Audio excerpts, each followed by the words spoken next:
Go.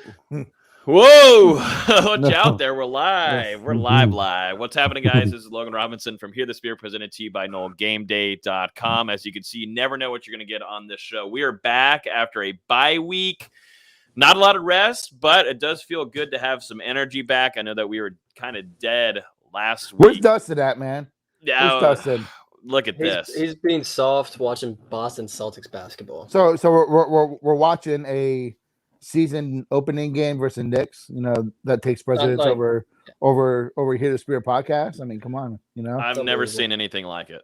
That's our editor. You know, that's our that's the brains behind No Game Day. That's a quote for that's him, what he says. Yeah, that's what he says all the time. But he's doesn't watching show up. Boston Celtics basketball. Day one. Not even like a defining game. Like they win during the playoffs. No, it's game one. Yeah. I hope Randall goes for 50 tonight and they lose. Damn. But yeah, we're without Dustin tonight. But you know what? The fun people are here, the ones with the energy. We've got the basketball expert with us, Austin Veazey, lead basketball writer at NoleGameDay.com. And then Nate Greer, lead recruiting insider. Things for both guys are just churning up like with craziness right now. We had a good conversation before going live on both topics. But it is officially Walt Bell Bowl week. Gentlemen, Walt Bell will be returning to Doak Campbell Stadium in Tallahassee. I've been waiting for this week, man. Yeah, as your name says on here, Walt Bell sucks. That's Nate's name on the stream tonight. But Florida State will be taking on UMass this weekend. We'll do a little game preview there. We're not going to dive into it too deeply. I don't think there's too much need. Or is there? Jacksonville State happens, so you can't really overlook it. But either way, we'll be doing a full game preview for that at the end of this, along with score predictions. We're going to talk about the decommitments. Nate, what is happening? Everybody should freak out, right? Oh, my goodness gracious. No. Florida State loses 2 commits. We're going to give a little bit of the recruiting latest. We'll talk about Travis Hunter saying he's locked in for the 86th time. And maybe I'm going to see if Nate says if fans should be worried or not at all. Like it should just say yes or no. We'll do practice observations from this week. Norvell really loved the Tuesday practice, so we'll talk a little bit about that. NFL Noles, a lot of stuff, heating up for them too. Dalvin changing his number. We'll talk about that. A former Nole kicker released. We got Clemson FSU kickoff 3:30. We'll do a little hint at that game. And then we'll talk basketball latest and AP poll, preseason poll coming out, and then go into UMass stuff. So got a good amount of stuff going on tonight. If you guys haven't yet, hit that subscribe button. Also, check us out on YouTube. Hit that subscribe button there, too. Hit the like button. Also, we're all across Spotify. We're on Google Play. We're absolutely everywhere. So hit that sub button. Hit that like button. We are back. Bye week is over. Second half of the season begins. It's going to be a fun one, in my opinion. I think it's going to be a good one. But, gentlemen, let's talk about the decommitments, Nate. What is going on? We talked about it, though. We've kind of given hints at it. It's been in the Discord. It's been all over the place. And if you're in the Discord, this shouldn't come to a shock to anybody. But Florida State loses a commitment on the offensive line from Alu Ba. Offensive lineman currently playing at IMG Academy, along with Trevion Williams. This just happened this evening. 4-star defensive end out of Mississippi. Both guys decommit. What's going on, Nate? Is this how the recruiting cycle goes, or should any FSU fans be worried? I think that if you've had a pulse on this whole process, that, yes, this is how recruiting goes. You're always going to have decommitments. It happens. Bama has it. Clemson has it. Ohio State has it. Every program has decommitments. It's going to happen. It's part of the nature of the beast. That's why you never stop recruiting. That's why you never stop evaluating targets. At the same time, these are 2 guys that I think some were even surprised they made a commitment in the first place. Me, like I was saying in the, before we came on in the production meeting about Ba, I was surprised he committed in the first place. To me, that kind of came out of nowhere. I know that at the time, FSU was really hammering IMG. They still are, but they were starting to get some traction there. I think that, he connected well with Atkins and the coaching staff, and Florida State was a program he liked, but Georgia was always there. even after he committed. It was still going to play a role in his recruitment, whether he did an official visit and held on to Florida State or whether he flipped. And, he flipped to where he was eventually probably going to always land. And that happens. So, Florida State really is pushing hard, I think, to fill that spot. They don't want to not bring in another tackle. And I think that's where, you look at the progress of Julian Armella coming in, with LSU firing Ed Ogeron. I think that really helps Florida State more. On top of, I think that Florida State's just been in a good position with him lately. There's been some positive vibes coming out of, South Florida with him. But it makes him even more important because, Ba's a tackle, blue chip guy. It always hurts to lose blue chips. And then with Travion Williams, again, I tweeted earlier today, Florida State and Jimbo Fisher keeping Cam Akers. That's got to be a feather in his cap. Florida State's been burnt from Mississippi. You look at Altmaier last year, and then, Williams is a guy who I think burst onto the scene in the summer. 6'5", an athlete, plays quarterback, plays linebacker. I think he even plays short down running back. So the guy's a jumbo athlete. But you look at him, and Florida State was able to get his commitment at a summer camp, and kids in Mississippi always have to watch out for. That's just how it is. Even when Cam was wrapping up his recruitment, Ole Miss was really pushing that he was going to flip, and Florida State held on to him. Mississippi is a hard state to recruit because those guys are always, I think, under recruited a little bit, and there's a lot of pressure to stay home, whether it's Ole Miss or Mississippi State. They get a lot of pressure to go to one of the two main schools and represent Mississippi. But Williams is a guy, again, another blue chip guy, a guy that I really liked in this class. Big guy, explosive athlete. Can get after the passer. So, Florida State was, I think, ahead of it with that offer of Eddie Kelly from Winter Haven. I think that was a sign of what's to come. That he's a guy who's jumped onto the scene here in Florida this year with 15 sacks, 30 tackles, and then you look at Najee Kelly. Florida State's still going after him really hard. You got Marvin Jones Jr., who's the number one most important guy on the board. So, Florida State's not done at DN. They still are going to address that need. But, Florida State loses two guys. You don't want to lose two guys for the optics. But this is going to happen. This was kind of known for a while. So it sucks to look at it and see it happen. But, Florida State's going to move on. Florida State now moves to number 13th. Overall in the country per 247 Sports, which isn't bad. You lose two guys who are 3 and 4 stars. Depends on where you go. Florida State's still hanging in there. They have a chance for a top 10 class. If you look at how they could possibly finish with LSU having a coaching change, with Florida and Miami, not having great seasons.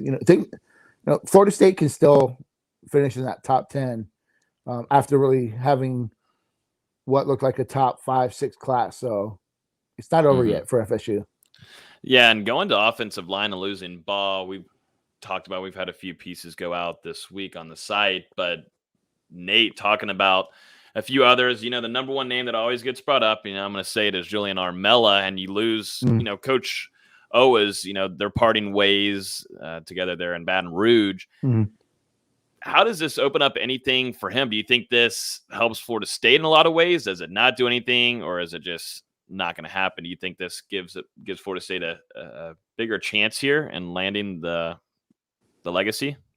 Yeah, I mean, as I said, I think that it does open the avenue and the door up for FSU. Armella's been a guy who's talked about stability and production and winning, and that's what Florida State has really missed this year, being starting the season 0-4, but nonetheless, you look at the other teams he's really looking at, and it seemed like it was coming down to LSU and FSU as kind of the two front runners. So you have to I'm not gonna say, Florida State's in the driver's seat now, but you have to look at where they're at right now, and you have to like where they're at coming into, the back end of the process. We're 6 weeks away from early signing period. We're 8-9 weeks from 12 weeks from signing day. So we're almost there, man. Like, it's almost over. Mm-hmm. And if it's not Armella, what are some other tackles that are on the board? There's not many tackles on the board. There just isn't.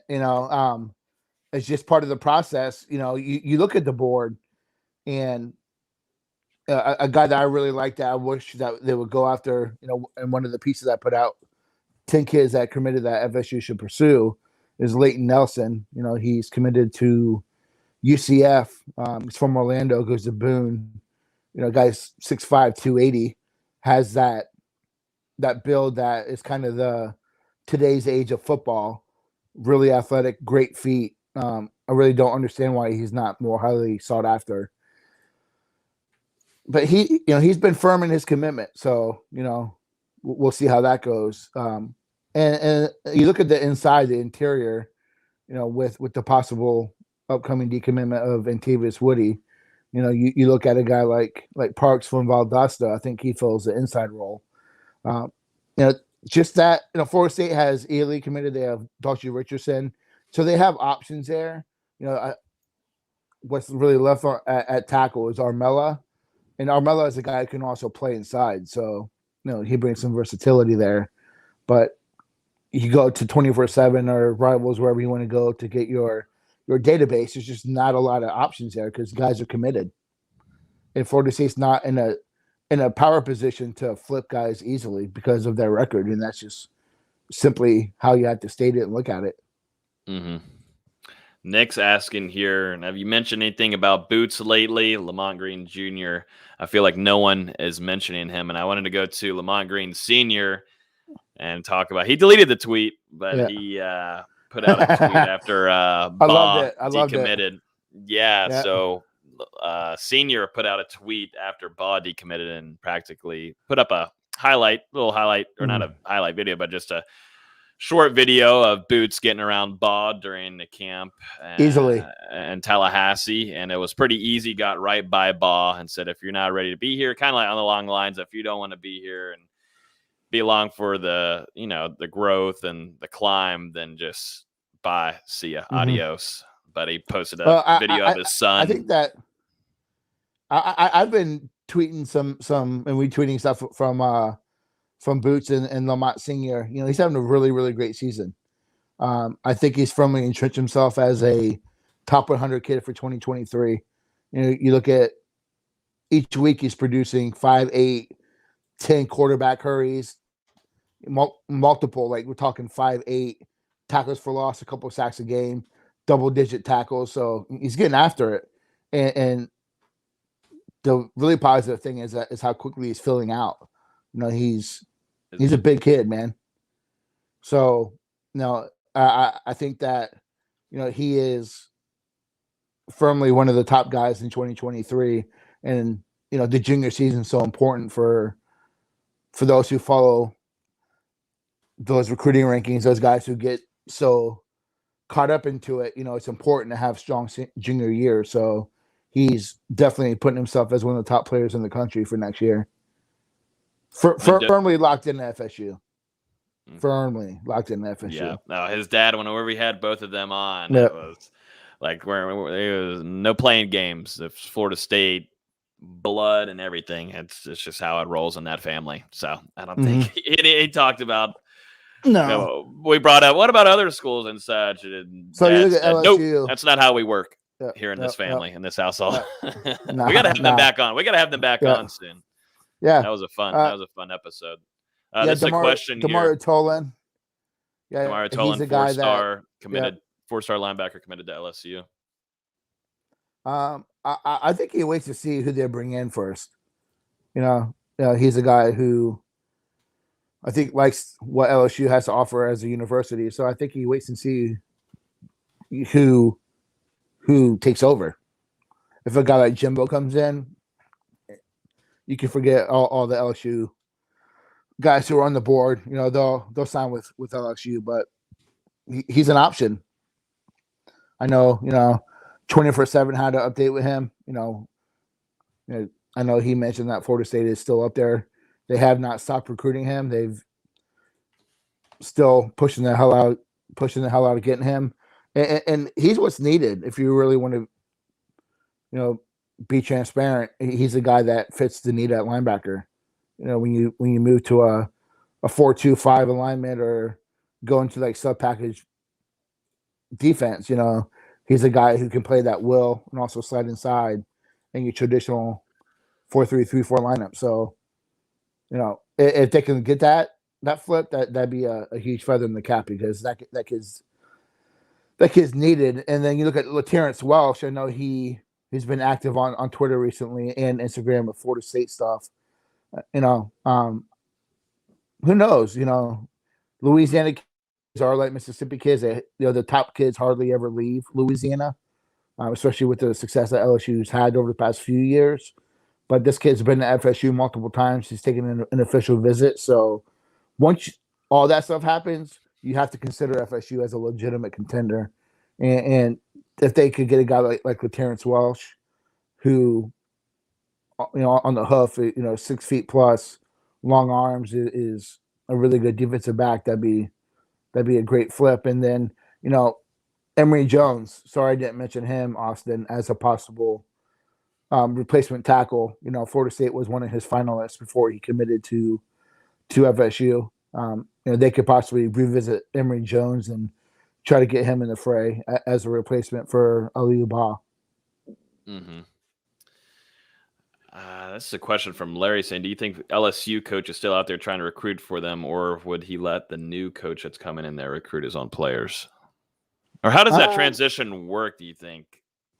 I mean, just in general, they're obligated to continue to recruit. But Except we for saw Jimbo Fisher. Sorry, we saw it firsthand that they don't necessarily have to do it. They can make a decision for themselves. Why put forth the effort? Why put forth the effort? Florida State had guys like Wanye Morris and Charles Cross and Justin Fields about to commit. They were looking at landing Owen Papo. But Jimbo stopped recruiting because he knew he was out the door. So, I mean, I'd be surprised if Ed Orgeron goes out there and still continues to recruit. I wouldn't be surprised if assistants who are wanting to stay on the staff, try to maintain those relationships. So, for FSU's sake, I hope it falls apart and it allows a school like Florida State to get into the door with a guy like Tolan and Welsh and Jones. And I don't know if it's as much as recruiting it as just maintaining relationships, because like Nate alluded to, these guys, they may not be on the LSU staff, but they want to be on some staff next year. Mm-hmm. If they can maintain these relationships with these players and maybe get them to their next school, that's something they want to try to do too.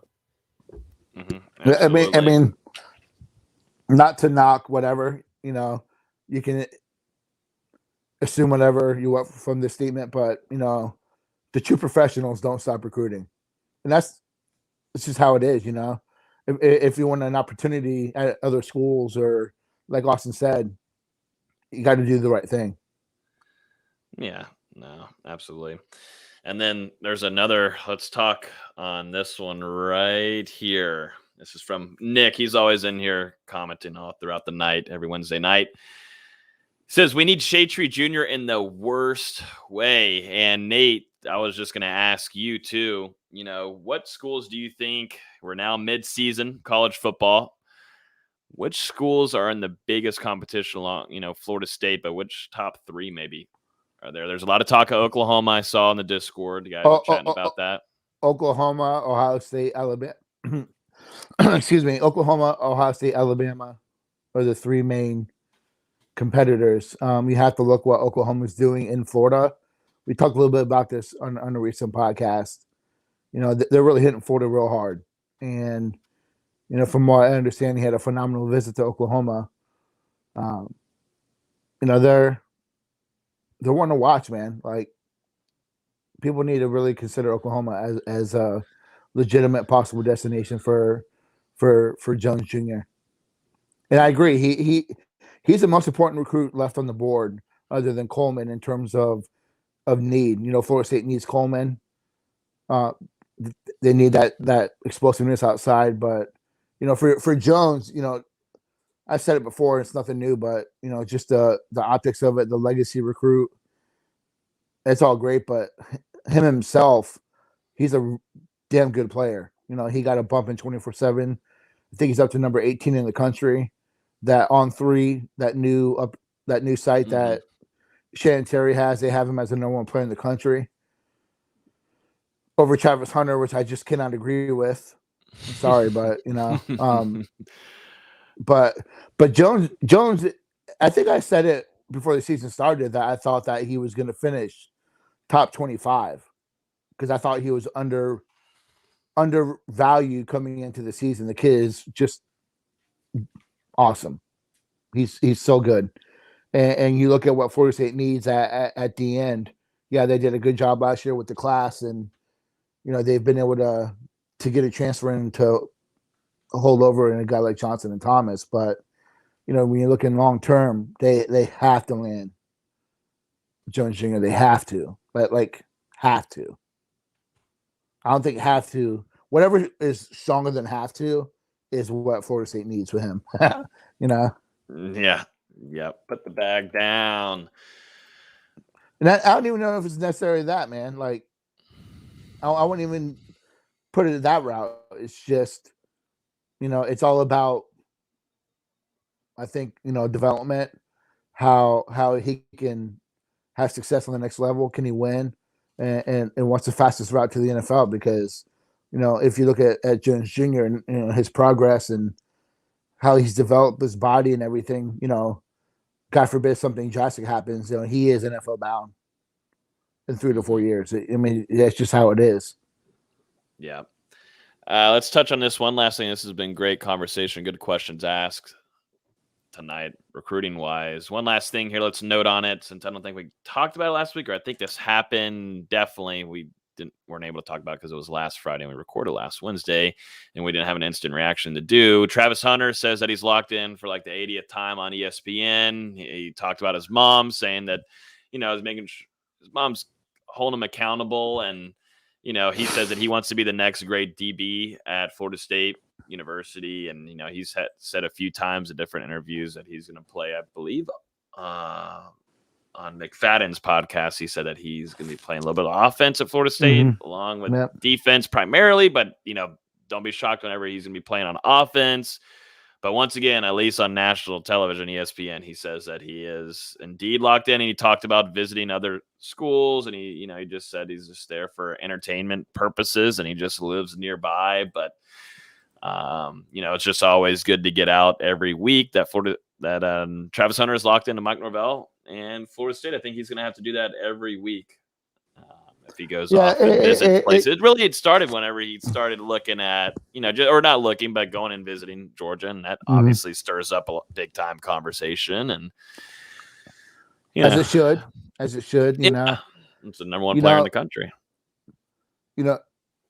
When you have the greatest recruit of all time committed, there's a lot of pressure to keep him committed. Here's a question for y'all to answer real quick before I continue. Would you think it'd be fair to say that Mike Norvell's job hinders on how long he's at FSU, hinders on them landing Hunter? I think it gives. And what comes along with him is why I asked that. Yeah, it's one of those, if you don't get Hunter, you lose a lot of people in that class. So I can see it just because you're not getting a talent that you think is necessary to compete in the ACC for the next couple of years, unless he just goes out and absolutely nails the transfer portal year after year. You got to hold on to this class, and that starts with making sure Hunter's 100% locked in, like we all want him to be. It hurt. It really relies on the free entertainment I'll have at the practices. Me and Noah were talking about it today, and I said, I'll be here first in line with all the additional, probably more credentialed media that will be there to watch Travis Hunter and just watch him work. I will have to be there. I think you're gonna have to come up for the week. Yeah. We got to put Nate in a hotel. I think we're gonna have to put Nate in the DoubleTree. Yeah. But Nate has to be here. But no, I mean, I think it's a legitimate question. He is that important to Florida State's future. A guy that's as gifted as he is. I joke around about him being the greatest recruiter of all time, because that's where I progressively wanted to take it with him. But he's just on a different level. When you look at elite players, he's elite of the elite, and you can't afford to lose him. But as Florida State fans, I know that we're just so soft mentally and we're so jaded because of everything that's happened over the last 6-7 years. Whether it's a recruit or a coach or whatever it is, we can't take anything as a positive. We always immediately look at the negative. Well, how long before he decommits? Was the comments when Hunter initially made his commitment. Not understanding the guy's background, him being from Florida, being a longtime Florida State fan, wanting to get back into the state, having a great relationship with the coaches, primarily Coach Woodson. So, Florida State has their struggles, and that is going to continue to be a predominant topic with Hunter. You have all these schools, all these reporters that want to get the latest and greatest with him. Everyone wants to be on the breaking news with him. If something happens and he does leave the class, not that I think he's going to, but you also, I'm a guy who really believes you gotta watch what the kid does as much as what he says. So he's been to Georgia now twice. Even though he's saying the right things, I think he still has the door slightly open. And I think he has the door slightly open just in case the bottom falls out. And by that I mean if Florida State does a massive rehaul or overhaul on the coaching staff, or I think that's the bottom falling out for Hunter. As long as the staff stays together, I think that he'll sign in December and be on campus in January.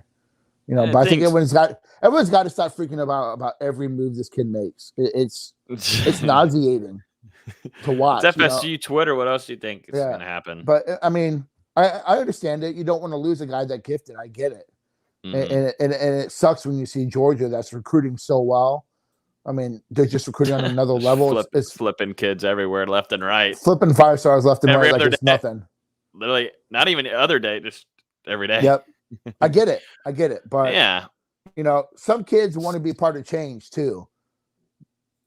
And I think that's really where Hunter lies right now. Mm-hmm. Yeah. No, and the biggest thing is the tie between Norvell and Travis Hunter, along with Woodson. I mean, and two, looking at the DBs, we've seen some progress there too, and guys have been playing better, and so that's what we have to keep an eye on moving in throughout the rest of the season. But that DB play, at least North Carolina game, got better, and you got to hope that progression goes well. And then you look at it after the game, Travis Hunter's on IG Live celebrating with them, dancing on IG Live. So I think a lot of it, what's going to kill it is just the Florida State fan base, and it's understandable. But just going crazy on social media and just tweeting ridiculous things and such. But that's just how it is. And call it what you want. Florida State's 2-4. The record sucks, but Florida State is still Florida State. They're still on national television every week. They're still able to draw talent, and it's going to work out. Just everyone relax. Well, that's recruiting latest there. A lot of good stuff there. I felt like we did need a good in-depth recap there and had some good questions. And real quick, now 4-star, but whatever. Kevin Coleman. And you still feel pretty optimistic about Kevin Coleman in Florida State? I feel great about Kevin Coleman. I feel great. I feel great. Tweet it. Give me like 15 seconds while I tweet it real quick. So, it comes down to relationships, opportunity, and who's in the class and who's who's coming in. So I feel really good about that situation. That's a good thing because that is a talented guy. And if you look at it, I mean, shoot, you could just talk about Malik McLean and how he's, has had a fantastic start to his freshman year, coming in true freshman, and just Norvell can put on the tape for Kevin Coleman and say, here you go. This is what it looks like. But yeah, Kevin Coleman. But I think those two. Is Oregon still, or is that kind of dwindled off with maybe Oregon and, them losing and not being so spectacular like they had to start the season and went up there and beat Ohio State? Screw Oregon. I know, but we talked about Oregon. You're a little worried. They can piss off, man. Oregon's all bells and whistles, man. They, trying to keep it PG. So yeah, they lost to Stanford. Obviously, lost to Stanford. That's fine. Stanford was my preseason pick in that conference. So watch out for UCLA this weekend. I think that's gonna be a pretty good game. I think it's gonna be a pretty good one. Chip Kelly going against the Ducks. Yeah. Let's jump into some practice observations from the last 2 days. I was in attendance on Tuesday, and Noah and I were there this morning. Norvell said that Tuesday's practice might have been the best that he's ever had during his tenure at Florida State. Pretty interesting stuff there. That's a good sign. Nate and Austin, I think it's pretty big that this is a bye week and they're having really good practices. I don't know if that's just me, but for a team that is working to get their mental straight and still growing up as a young team, to see them performing very well, and for Norvell and the coach, who's definitely a guy that is very strict on how practices work and the energy's got to be there and guys understanding where they need to be.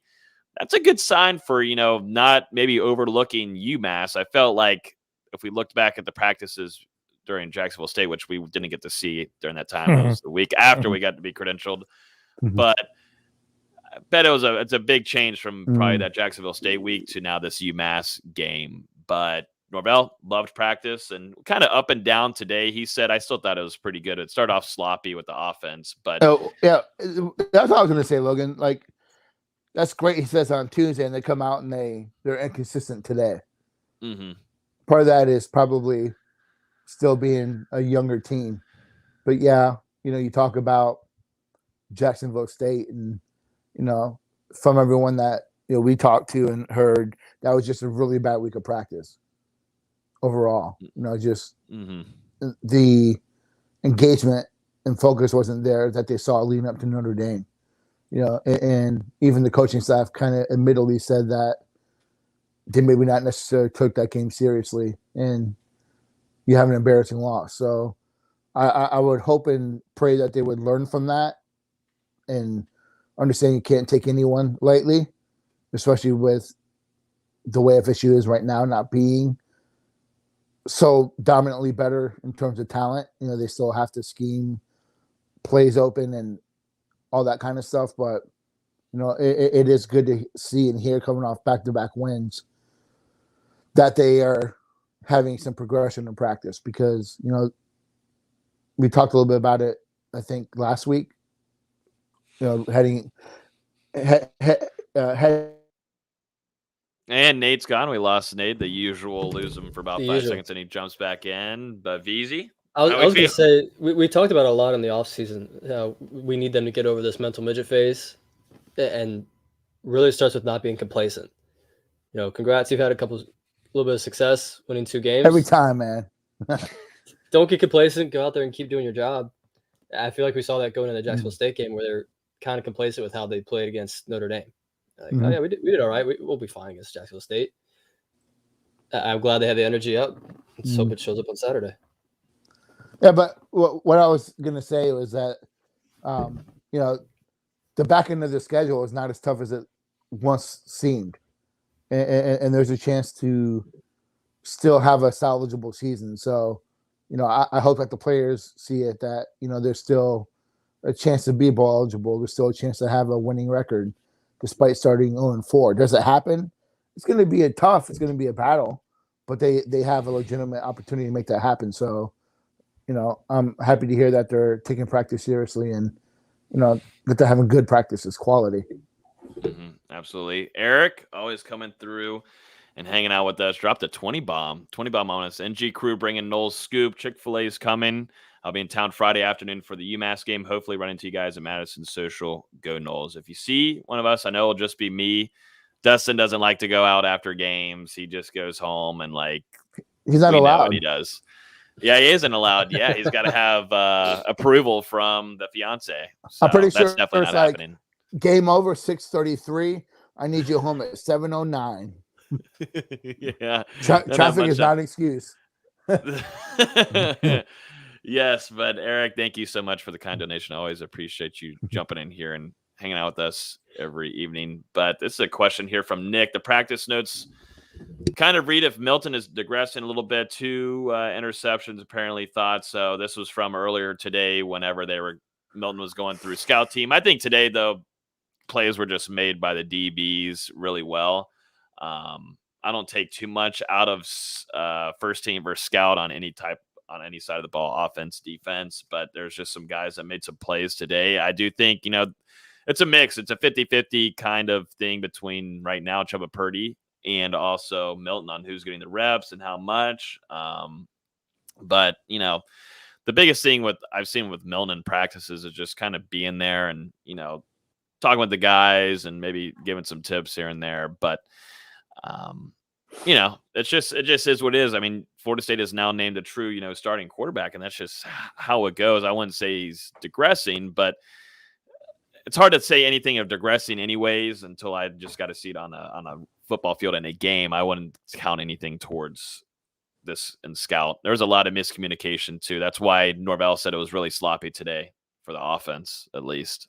Yeah. Also too, I think people would be surprised at just how many interceptions are in the practice.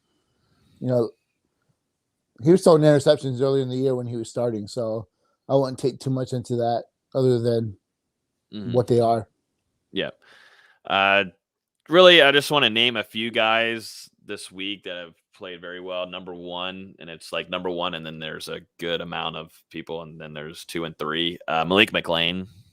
I mean, last week during the bye week, had a fantastic week of practice, and then once again, I mean, he's been excellent. I mean, he's touchdowns. He and Jordan Travis keep connecting well, and goes to show he's a really good blocker. Norvell has given him a lot of praise the last couple of practices about his blocking. He's getting some hard coaching from Norvell, but that's really a good sign in my opinion. If anybody's played football, if coach is hard after you, then you're doing something right. Just getting, he sees a lot more in you. But Malik McLean has made some beautiful grabs in the last couple of practices, and he just looks good. He doesn't look like a true freshman whatsoever. He looks like a junior out there. I think he's one of the cleanest route runners too for his size too, and he's got speed. Malik McLean. That's why I predict this weekend for him to have a really big game. And they'll be able to get him off the field in the fourth. He's earned those reps, along with his ability to block on the outside. I think has also helped the run game kind of take the next step, for a freshman, his physicality and the way that he's punishing guys, man, like he really is. So that's great to see from a guy who's young and, hasn't had a ton of chances to get the ball, but, I think that you got to find a way to reward him this week against a vastly inferior opponent and let him get some feel good plays. Yeah, and some things injury-wise to talk about. Deshaun Corbin was a full participant, along with not fully, but was dressed and participating in a few things. Was Devontae Love-Taylor, so that's good signs there for Florida State, and we'll see what happens this Saturday. I personally wouldn't be shocked to see Devontae Love-Taylor get another week of rest before going up to Clemson. That's just also my thoughts of thinking there's no reason for him to play. Zane Herring has been getting a lot of reps. I will note that. Something to keep an eye on too. Haven't seen a lot of Zane Herring during his early career here at Florida State, but he dealt with some injuries too once he first arrived, and didn't get the plays for season. But keep an eye on number 55. We'll see how seems like Florida State's ready to see some action from Zane Herring this upcoming weekend. Remember, Zane Herring was a starter before he got hurt. So yeah, I mean, they tried playing around with him during the spring and early fall camp at center too, which is worth noting. But I do like him on the interior side there. So we'll see. Well, interested to see how that works out. So injury wise, that's kind of about it. Nothing more notable there. I'm trying to think practice wise, but really Malik Malane. And then I gotta say it just because he's had great practices. Don't even say it, dude. I'm gonna say it's it. not even worth saying it, man. I have to put it. I gotta put it on here. Who knows? Saturday it could be. I gotta say his name. So then if he does go off, then I get to get all the credit. And then there's one more person, but Jordan Young, fantastic week of practice. I think I know what's maybe the playing time, what's causing that, but man, that dude can make some plays. It's just I think there's some things that just holding them back, but would love to see some 83 on Saturday if there's any chance because, he's fun to watch just covering him and just being neutral. That's a fun football player to watch at practices. He's been playing very well. And then Emmett Rice, something to note on here.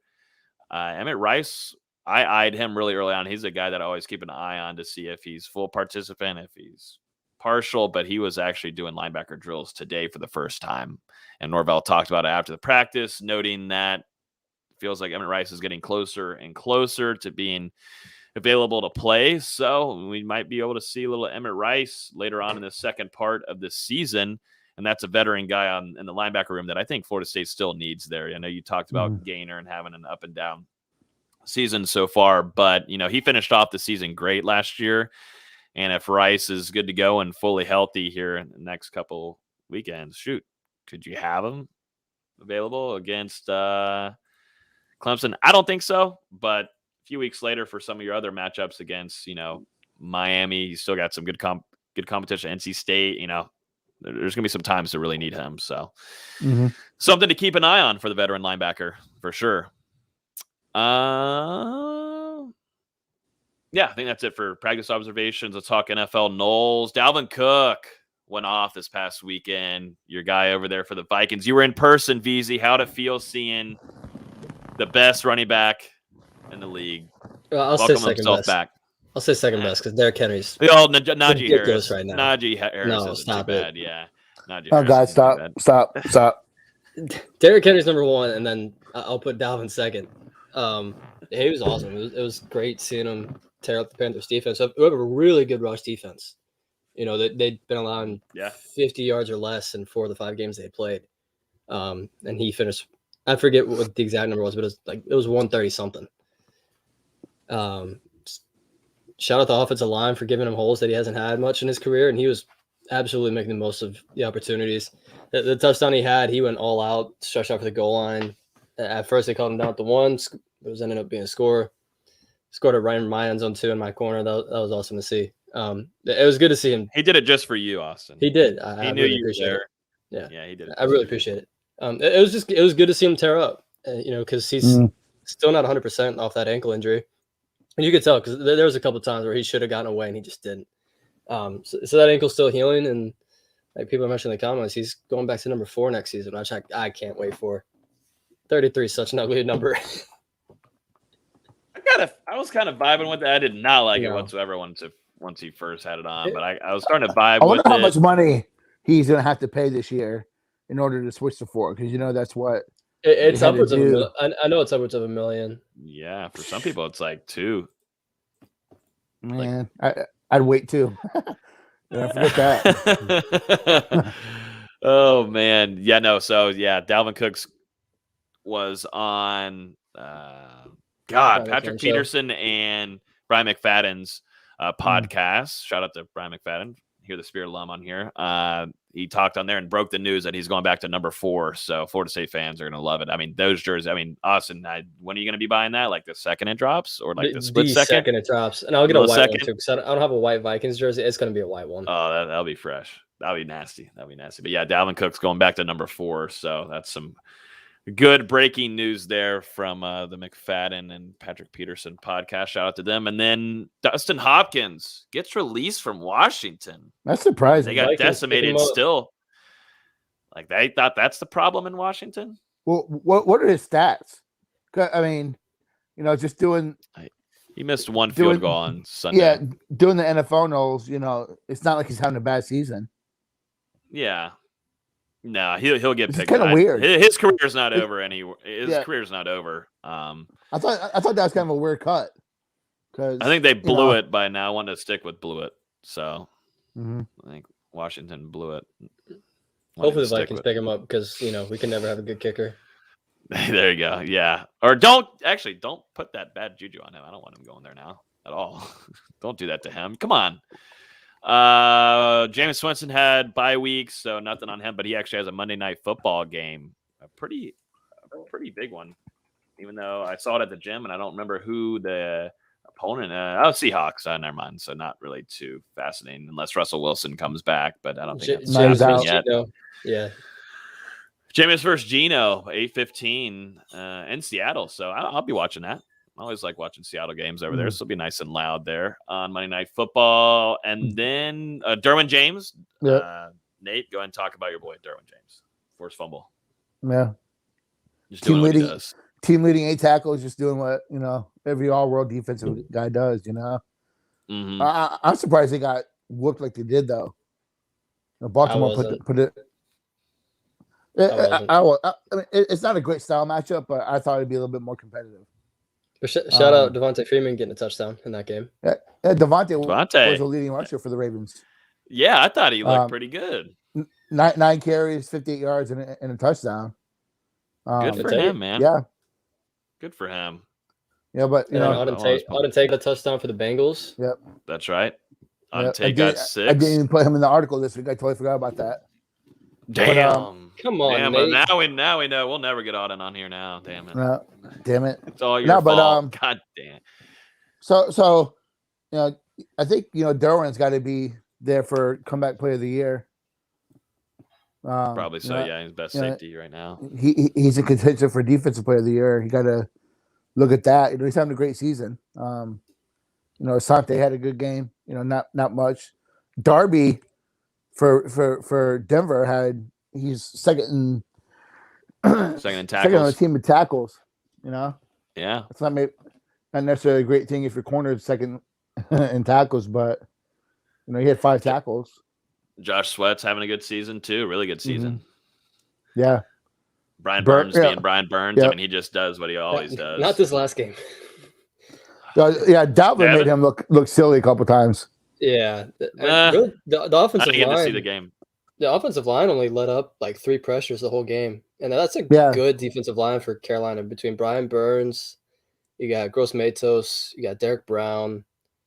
I mean, they got some talent on that D line. Vikings offensive line just did a really good job. Has Jalen Ramsey allowed a touchdown yet this season? Yeah. Or is that still on lockdown? I don't think so. Last time I remember, he hasn't allowed one yet. We haven't heard anything on him. That's usually a really good sign. I haven't heard much. It's all about Aaron Donald and such. But I was debating having a secretly really good season. I was debating someone at work about that. They were saying that Jalen's not having a great year at corner. I'm like, he's not playing corner. If you really look at it, he's playing everywhere. It's like he did it Florida State year 2. Yep. Mm-hmm. Playing in the box, in the slot, out wide, deep. He's playing everywhere. So yeah, he's not matching up man to man with the best receiver every game, but he's being utilized differently. Yeah, Joyner. Yes, he is still in the NFL. He just injured this season with the Jets. I was looking forward to a Hampton Nasruddin / Joyner combination. Talk about tackles. Whew. Those two would lead the defense, in my opinion. And I'd still think Joyner being with Hamza or Hamza being with Joyner is huge for just watching film and everything. Joyner's a really smart football player. So Hamza's getting some extra. That's an extra coach that he has on his side there. Nate, one last thing too. Chris Thompson to the Bears. Practice squad. I can't really say. And it's the Bears, so yeah. give it time. They got their quarterback. They just need a wide receiver, a new head coach, an offensive line. Some playmakers on the back end of the defense. Edge rusher. A guy opposite Khalil Mack. Someone to step up in the middle. Just a couple spots. short up on, Sure. it'll be fine. Real quick to note on, we put a piece out about it, but Terrence Brooks, former Noles 2013 national champion, had a really scary injury against the Indianapolis Colts last Sunday. Actually had to stay in Indianapolis, the hospital there.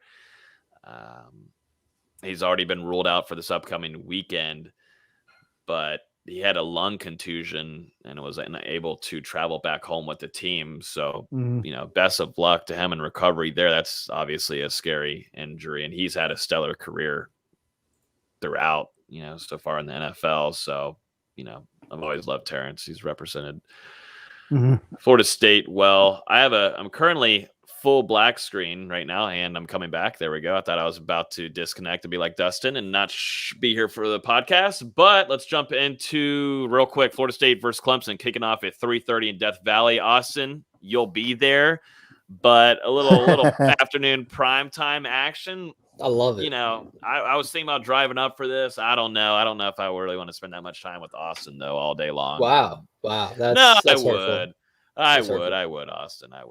It's perfect for me being in Charlotte because it's a 3-hour drive, so it's a one-day trip. I don't have to get a hotel anywhere. Look at that. Just drive up. Have you ever gotten a hotel, Clemson? No, there's nothing there. You gotta get a cabin. You have the one hotel off the highway, on the opposite end of Cracker Barrel.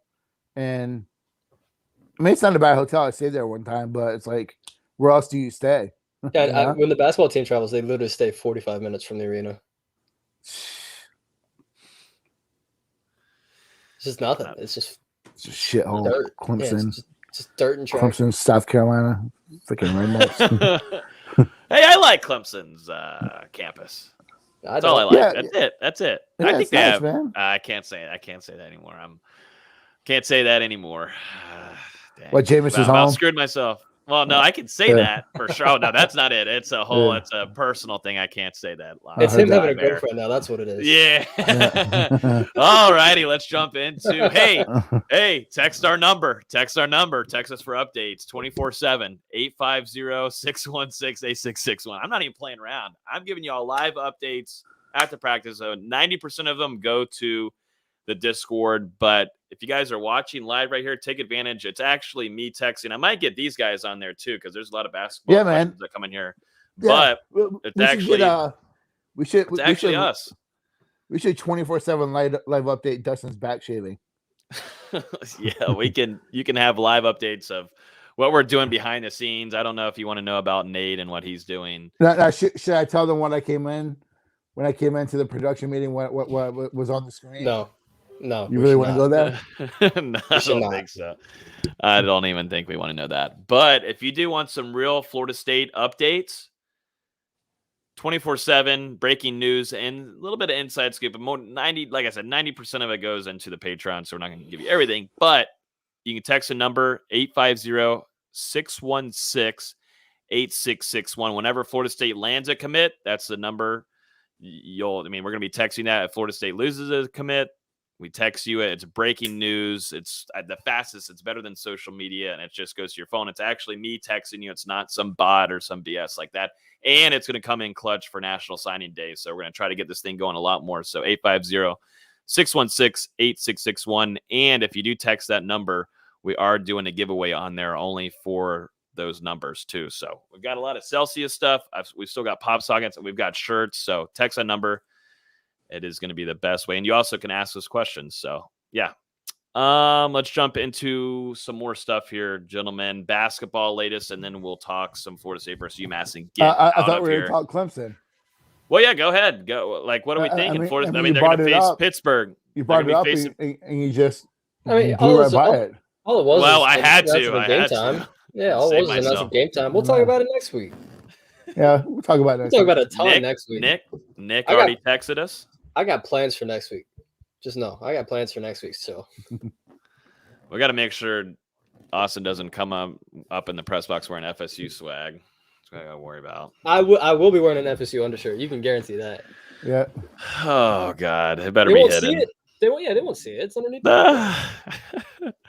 But But yeah, let's talk about it real quick. Clemson faces Pittsburgh this upcoming weekend, and then Florida State obviously travels up there for the big game. We're not overlooking UMass, right? We're not doing that. Who? Right? The Walt Bellers, we're not doing that. The Fighting Walt Bells, they were not overlooking them. I guarantee the team's not, especially the guys that were there 2 years ago. Yeah, they're not overlooking this. No. Robert Strickland, shout out, just texted us. Sorry, I'm just trying to market the text number. What do you want to talk about Clemson about? Are you I'll defense wait good, week. Offense not so great? Yeah, we'll have a great podcast for that, and we'll have guests too. We have a special guest coming on too, former Nole, currently in the NFL, coming on next week for that. So get ready for that. Let's talk some basketball. Things are churning up. Austin, last week you were at the tip-off, ACC tip-off, and the APC preseason poll came out. Florida State ranked number 20th, and then the ACC voting came in this morning. Number 2, the first time ever, behind Duke. It went Duke, Florida State, North Carolina, Virginia. I don't know. I can't remember. Was I close? I think I was pretty close there. Yeah, I think on the money, honestly. I'm pretty sure it was, I'd have to pull it up real quick, but it should be, I got it right here. Yeah, Duke, FSU, Virginia. Oh my God. Duke, FSU, Carolina, Virginia, Virginia Tech, Louisville, and then from there, it doesn't matter. Yeah, who gets it in? Yeah, it was, I was a little bit surprised by the 20th AP spot. I thought they'd be like 16, 17 range. I think they're going to be, I think they're going to be a little bit better than Tennessee. I think they'll be better than Carolina. Probably better than Ohio State, but we'll see. Yeah. But then the ACC stuff comes out, and I was pleasantly surprised. I put Florida State second in my bracket as well, but they got 14 first place votes. I mean, that's a lot. I don't understand the preseason 20th whatever ranking about being number 2 in the ACC. It's just different media members. Yeah, it's just, but it doesn't make sense. It doesn't balance out to me. Yeah, it doesn't really balance out. And you kind of figured Duke would get all the love with it being Coach K's last year. Mm-hmm. I put them first in my preseason ballot for the ACC media voting. They're also the most talented team in the ACC. Frankly, that team's stacked. You can see it with Paolo Banchero winning both preseason freshman of the year and player of the year. That doesn't really happen for freshmen much in any league, but also kind of tells you the state that the ACC is in right now.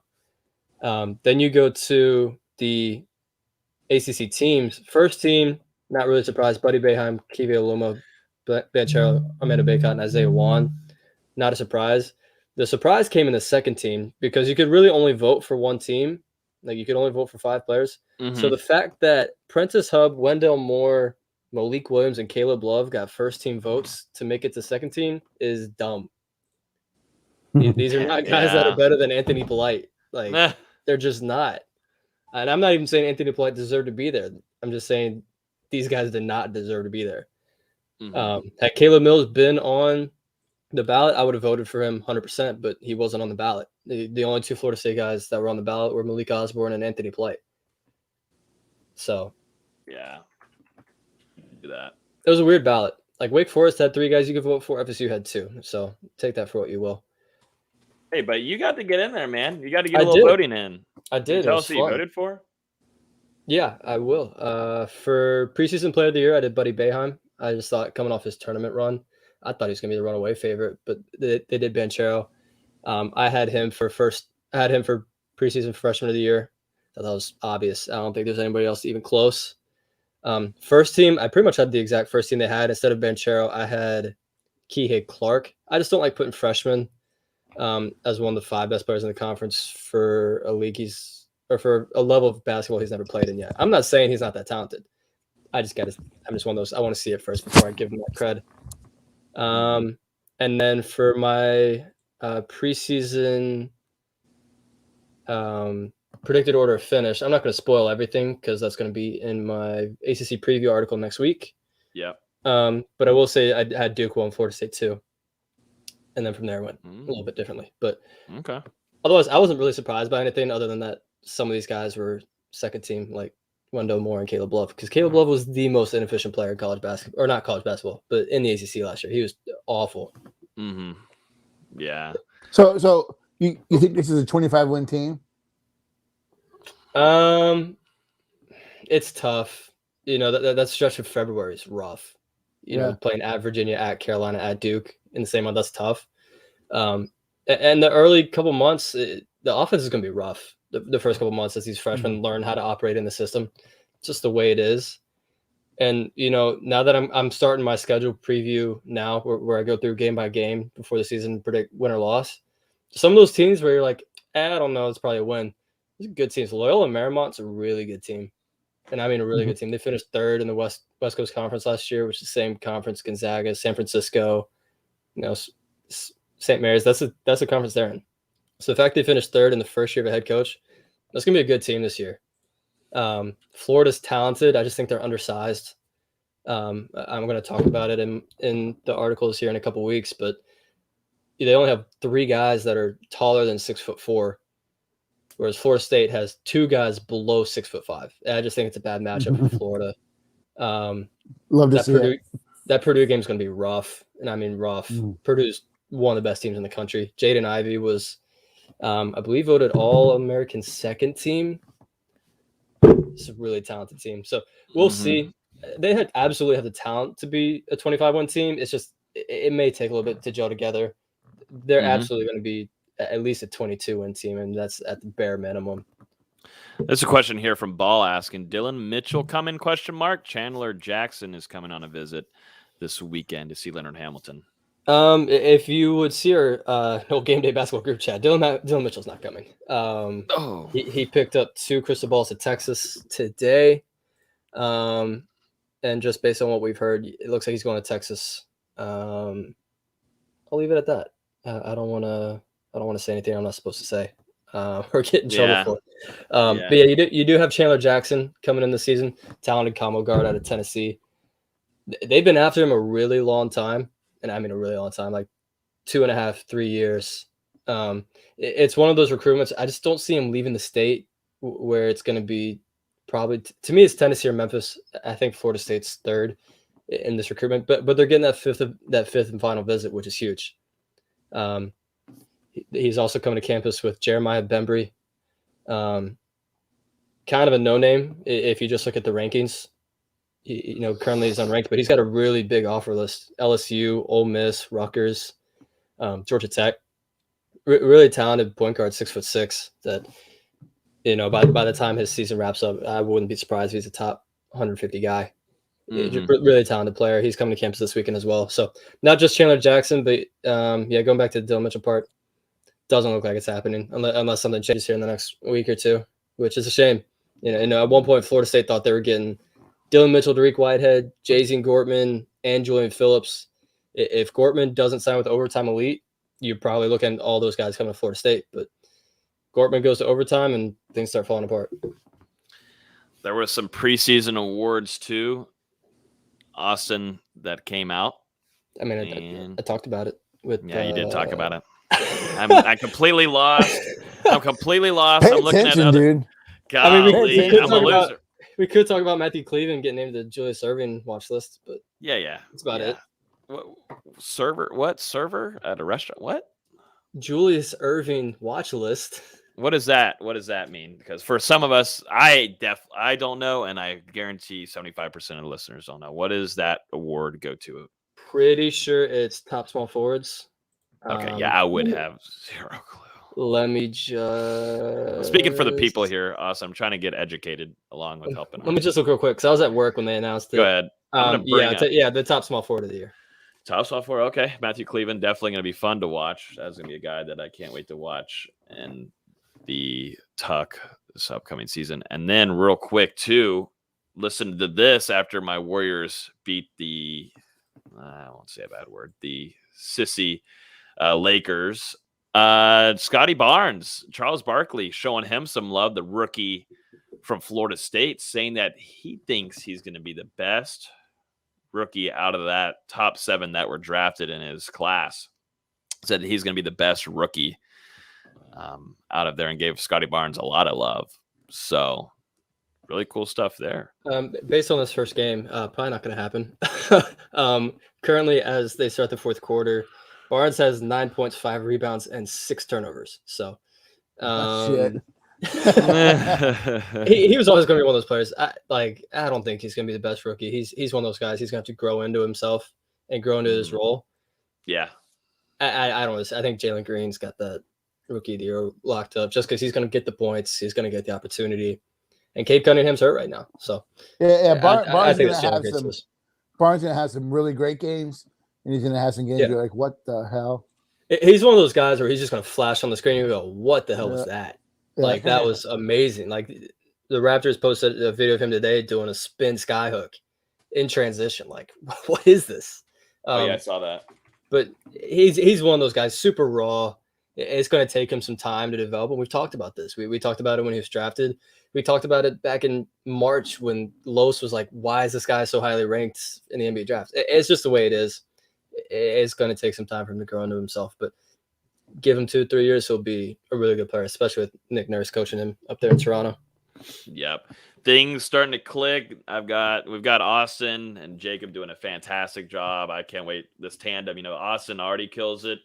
I think he has the best coverage in basketball on the beat, but adding Jacob into this, this allows Austin to get into more diving into what he does best and getting game previews out for you guys. Literally Austin like elite. Here we go. He's going to say talking to recruits. You ready for it? You ready for it? It will make him elite in terms of his basketball coverage as if he talked to recruits. He does that now. He does that alone now. Hey. Now I got to let him rest. Maybe this offseason you could have had him doing a few things, but now I got to let him rest his fingers. I'm talking about basketball recruits. Oh, hey, he's doing it. Yeah, I'm focused on the season. He's the season. That's why we got now Jacob's in there. One day, my 4,000 word ACC preview will be out next week. That's what I've been working on the last 2 to 3 weeks. We've got a baby Austin. He's getting his first debut of the season coming up soon. So we've got Austin and baby Austin getting after it. So basketball coverage, I'm telling you. I mean, the site, it's on, you can go to our site, NoleGaming.com, Sports Illustrated there. Tons of content spewing out.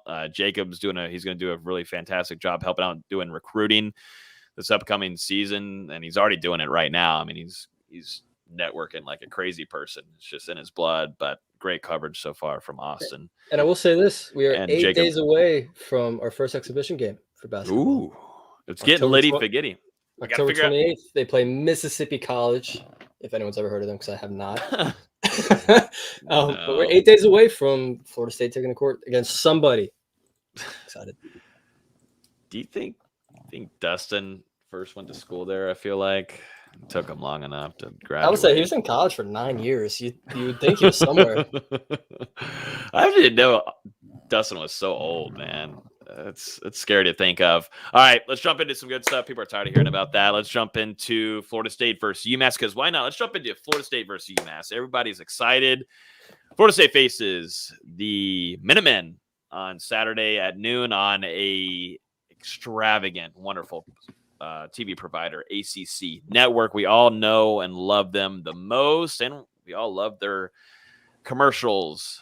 Anyways, Florida State and the Minutemen this upcoming weekend. Walt Bell is coming into town. They just most recently got a win against the big fighting UConn Huskers. Wow. Huskies. Huskers. I knew I said that Logan, wrong. One is a dog. The other is someone who shucks corn. So, it's slightly different. Does it really matter, though? Does it really matter? But I was going to ask a question to you guys real quick to start off here. How many points does FSU have to win for you to feel good? Because you can still win this game, and you can leave the stadium feeling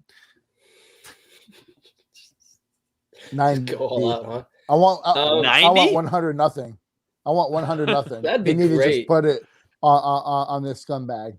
They just need to just put the pedal to the metal and just score 100 points on this. People really hate Walt Bell, and I'm not saying that he's a perfect person and whatever. I just think the guy is one of the.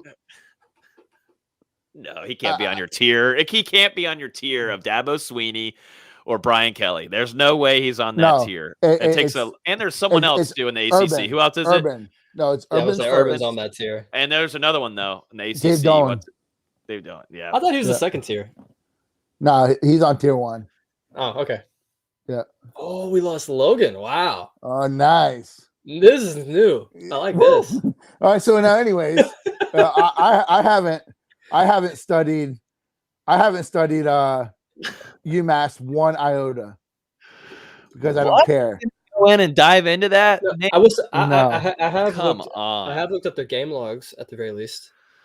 This is what Florida State is competing with as far as what they need to beat them by. They started their season against Pittsburgh, lost 51-7. Then lost to Boston College 45-28. Lost to Eastern Michigan 42-28. Lost to Coastal Carolina. This is great. 53-3. Then lost to Toledo 45-7 before finally beating UConn last week. So that's the kind of range you're looking for. If Florida State doesn't win by honestly, 35, that's a disappointment. I want to see FSU put up 50 and win by 5 touchdowns. Yeah, that's kind of where it makes you feel good. Yeah, like they need to just put it on this scumbag, man. Like just have him leave Tallahassee with his tail tucked between his legs. Don't even do a post game handshake. Give him the bird as you walk off and tell him to get the hell out. So I take it you're not a big Walt Bell fan? Not one bit. Dang, man. Is it because of his hair? For the guy to call and reach out to Sam Howell after and do what he did about how just negative recruiting the shit out of FSU and Willie Taggart, and that's a shame on Taggart for relying too much on that relationship with Walt Bell. But for him to do that, man, we talked a little bit earlier about Ogeron and the LSU staff having some professionalism, continuing to recruit. This guy's the exact opposite, man. Should have never been at Florida State, was in above his head, and it's just a scumbag, man. It needs to be like a 60-0 win. Give him the double bird, hit the bus and go. I could see this going the direction of somehow UMass gets really motivated to play Walt Bell's former team and they somehow score 30. I have this really bad scenario in my head of that happening. I really pray it doesn't happen. Mm-hmm. I might break my phone if that happens. Haven't you already, or is that Dustin who's punched something? No, you punched something already this season. You punched a table, or was that last season? I think it was last season. It was last season. Table. Yeah, you punched a table. I think Dustin's already had a few punching, but he punched whenever he was excited about the North Carolina game. Mm-hmm. He talks about us being credentialed. We got to stay neutral. Look at him celebrating during the damn North Carolina game. You can't do that. No. Oh yes, yeah, I can guarantee I'm not gonna be neutral. If Florida State goes into Duke while I'm in Cameron Indoor, oh man, Austin, it's journalism. They're kicking him out. Austin's rushing the court. Austin's rushing the court after. Waving my polo by himself. How did we get the basketball talk? All right, we got to mute off. I'm just kidding. So yeah, no, I think Florida State's got to win by 35 to feel really good. Honestly, I want to see like a 49, 52, 10 type win. Okay. I want the game to be over at half. Allow the guys to get out of the game healthy. Get to Clemson, which is has a chance to be a really competitive game. Get out of this one healthy. Get some reps for the younger kids and move on to the next game. Yeah, and that's what it needs to be. Yeah, and if Florida State is leading by a lot and you're expected to see some youngins come in for the second half at some point, which player would you like to see play the most? Chubba. That's going to be the obvious answer. Obvious, yeah. Everyone wants to see Chubba. Let's see. Hey, what? Kevin Noles. We didn't really note on that, but Kevin Noles starting this weekend, true freshman. I like to see. I know Burrell's hurt. That sucks for him. Yeah. I'd like to see like a Jackson West, a younger tight end get out there and play a little bit more. I put this question together and I didn't even think of anybody, so that's a great introduction. I'll think like some of these DBs, like McClellan. Shaheem Brown. Washington. Yeah, Shaheem probably for me. I'm trying to think Cooper offensively, but not a lot. Yeah. Ja'Kai Douglas, I'd like to see a little bit more of. Mm-hmm. Yeah, I'd like to see him get some more action. He's been playing a little bit at running back. So we'll see. But yeah, there should be a lot of potential there for some youngins. But Chuba Purdy might get a chance to see. I know Florida State fans want to see him, but there could be some potential. Just Florida State's the game's got to be over at halftime. Yeah, it can't be like the Jacksonville State game where they're experimenting with stuff. They're trying a whole bunch of different things. No. You got to come out, dictate the pace from the set, and then if you're winning 30-0 at halftime, yeah, then you can start experimenting. Don't do it from the jump. Now don't play do the quarterback thing. Play your game. wildcat stuff. Yeah. Play to your strengths. Use your running backs. Get in play action. Yep. Then you can have some fun in the second half with whatever you want to do. Yeah, Nick, I'm right there with you. Jordan Young, I'd like to see Jordan Young this weekend. I still think there's potential there. What about the young pass rushers? Yeah, that's what I was going to say. Montre. I was going to say Patrick Payton, but I don't know if he's going to be. Today, Odell had some nice coaching for him. That's all I'll say. He had some really good coaching. Like I said, if a coach is hard on you during a practice, it means things are going well for you and you're progressing. But had some really nice Odell Haggins coaching. If anybody's know about Odell and how he coaches, it's a little harsh sometimes. But true freshman, he's put on some pounds too. I mean, whole 180 from how he first arrived. Yeah, he did. He's still got to get a little bit leaner and cut off some of the, they just packed on pounds on him, but he'll do that this offseason. But yeah, Patrick Payton, I think would be fun to watch this upcoming weekend if there's some playing time indeed for him. Let's get these score predictions going. Before we do that, let's show some love to one of our best sponsors on the show. They're here with us every week, and they're going to be here for basketball season 2, and that's Hobbit, the best place to get wings in town by far. Even if you want them, I'm not going to even say boneless, but you can get chicken fingers, little chicken finger bites with sauce on them. Nate, how about that? I just think it's unfortunate your palate's just not developed enough. My palate? To enjoy boneless wings. So, yeah. I mean, you're just too young for it. Yeah, way too young. But yeah, Hobbit, definitely go check them out before the game and after the game, because there's gonna be a lot of time after the game. I know a lot of people are gonna be watching the games. For the afternoon crowd and evening crowd, go check out Hobbit. They're right by the stadium, along with location on southside part of Tallahassee. There we go. That was a little hard there for me to say, but Hobbit's great, wonderful food there, and they'll even set you up even on Sundays. Ask for a table to watch whatever your NFL team, and they'll set up a whole table for you and your friends and everything. So definitely come and hang out at Hobbit. I think we're going to do some kind of live show or something of that sort soon before the year's over. So they're awesome. Definitely go check them out.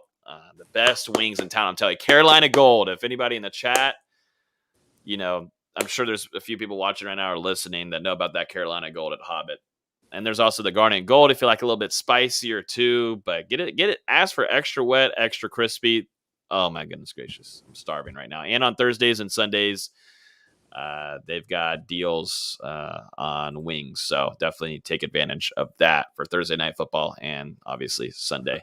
Yeah, some wings and a Celsius, man. That's like nutritious dinner. That's what I'm saying. I mean, we also got our friend Celsius too. I mean, definitely go down to the description if you're on YouTube or if you're on iTunes right now. The link is down below. If you use that link, you get 20% off their new their Fuji drink.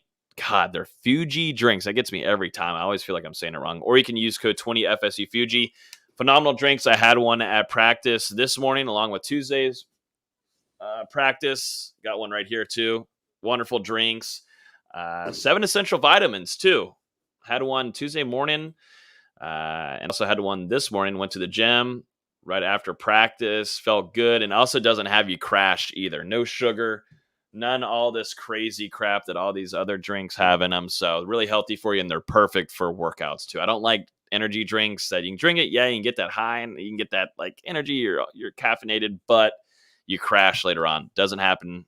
Hasn't happened so far with me and Celsius. So definitely shout out to them and definitely take advantage of the link down below. And if you have an Amazon account, links you right there to 20% off. So shout out to Hobbit, shout out to Celsius. Gentlemen, let's go ahead and do it. everybody's been waiting. I mean, they're sweating. Everybody's on the edge of their seat for Florida State versus UMass score predictions. How are we feeling? Dustin didn't even tell us the score predictions. I should text him real quick. Or does he deserve? He's not going to answer. He doesn't even deserve to give him. Like, he didn't even think about it. Like, Nate last time when he knew he couldn't come on, he at least gave score predictions to us and gave a paragraph. Yeah, he's not going to answer. Like, there's 6 minutes left in the fourth quarter. He's not going to answer. What's Bill, the score? Bill, you can email Logan at nolegameday.com. Sorry, Bill. Or sorry, guys. But Logan at nolegameday.com. That's right. I'm going to go first. Oh, what did I Go ahead. predict? I got Florida State winning this game 45 to. Oh, man. I did it on the Mark Rogers show, but I really wasn't thinking right. 17 feels like too much for Walt Bell. I'm going to go Florida State 45. UMass 17. I think UMass is going to run a lot of trickery. Well, there goes my Saturday. score. Because I literally had the exact same score. What? No, we got to ride together. I was going to Let's say ride together. 45-17. Okay, me and Austin will ride together. The spread is currently 35.5. Good teams win, great teams cover. Florida State's not a great team yet. So 45-17. Damn, Austin is always making sure he throws that in there. I'm surprised. Am I wrong? Am I wrong? Tell me I'm wrong. I got the fact that I need it to happen. I need Walt Bell to have just, if I could get, I'll jump on the Jordan Travis train as the GOAT quarterback if he pulls like a Varsity Blues where he throws the ball out of bounds when Mox hits the little cowboy on the horse and knocks him off the horse. If he just does that, tosses it out to Walt Bell, give him a black eye. He needs to leave Tallahassee wounded. Whether it's physically or emotionally, he needs to leave Tallahassee. I've never heard of someone wish ill upon a coach. This is different. I can't stand the guy, man. He's just he might be number 5 on the list. To be honest with you. Who are you going to replace out of there? No, I don't know if it's replacing anybody. I just think he's trying to figure out who's the next in line. I know. So I think that Florida State puts up points, man. I just think that, I think they found the rhythm offensively. I think that I think they're going to physically dominate UMass. I think they're going to be able to run the ball really well, which I think that, I would like them to, find some stuff, through the air, reward guys like McLean for all their effort. But I think that they're going to just have ball control. It's going to cut down on how much they can score. But I think that, honestly, I would say 47-10. I think that Florida State covers. I think that UMass is just not. They're not a great team. I think that's overstating it. They're bad. Yeah, I think that really bad. I think that if Florida State can run the ball like they have been, I think they're. I would not be surprised to see like 350 yards rushing, and just physically dominating that team. So I'm gonna go 47-10. For reference, UMass is currently allowing 225 yards of rushing per game, and that's capped with Coastal Carolina at 313 yards of rushing. So so there's opportunity there. As long as Florida State doesn't shoot themselves in the foot with turnovers, right, they should run away with this. Florida State's gonna have to still play clean. They're not, they're not Florida State of 2013 or 2014. They're not going to be able to just go out there and coast to a W because they still have warts. But I think that this isn't. It's not a Power 5 team. It's not a conference team. I know people will bring up Jacksonville State. It's a different. I think if Jacksonville State played FSU right now, I think FSU would win comfortably. But Jacksonville State also cheated. That game never counted. Yep.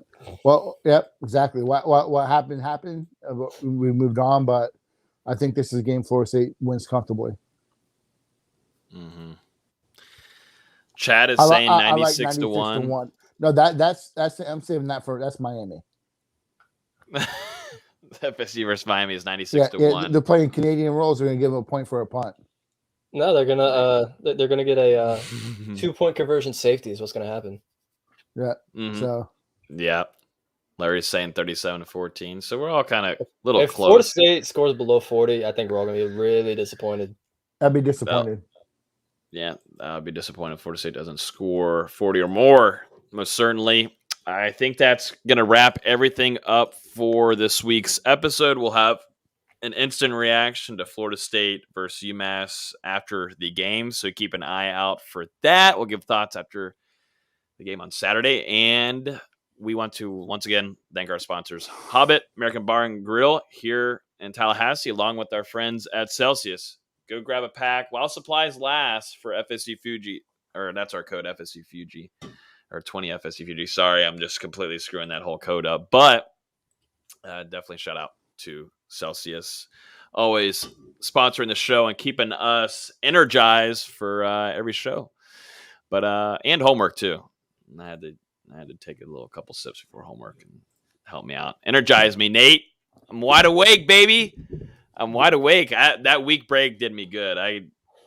Trust me, taking a break from you guys for a little bit cleanses the soul. I had a little beach trip too.